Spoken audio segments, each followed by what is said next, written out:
2 Samuel chapter 3 from verse number 1. It says, now there was a long war between the house of Saul and the house of David.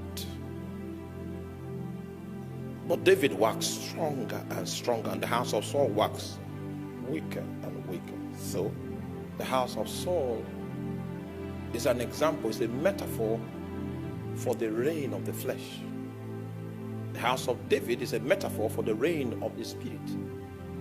It is the house of David that is supposed to wax stronger and stronger and yet stronger.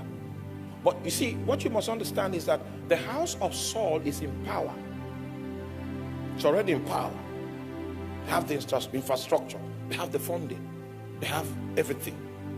Because before you gave your life to Christ, you were summed up in the flesh. So you have explored the flesh and given it authority for so long. And now you want to plot a coup so that the flesh will lose the place of authority and that the spirit will now gain the place of authority. I hope you know it's not going to be easy, because the flesh is already fortified.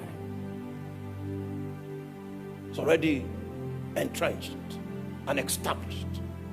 Now you want to dethrone that flesh and you want to establish the reign of the spirit. That's why I told you the title of my presentation is The House of David Must Rise. Any office. The house of David must rise. I remember when I began to press on in the spirit. Press on in the spirit. Everybody around me felt I was a strange guy. But I didn't mind being a strange guy. Pressed on in the spirit. I pressed on in the spirit. People felt, was there a sin I had committed for which I was praying so long? Whether they misunderstood me, I kept pressing on in the spirit. A time came when I started hearing the voice of God faintly, sparingly. Do you know that those short sentences I heard is what enabled my navigation until this day?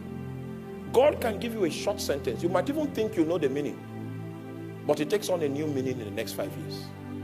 It takes on another new meaning in 7 years' time. That short sentence is loaded. You see, when a spirit speaks, originally the utterance did not come in English language.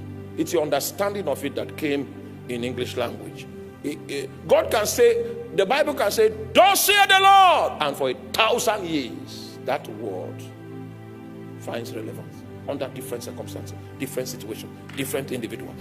So if God can speak, the shelf life of that word can travel for 1 decade.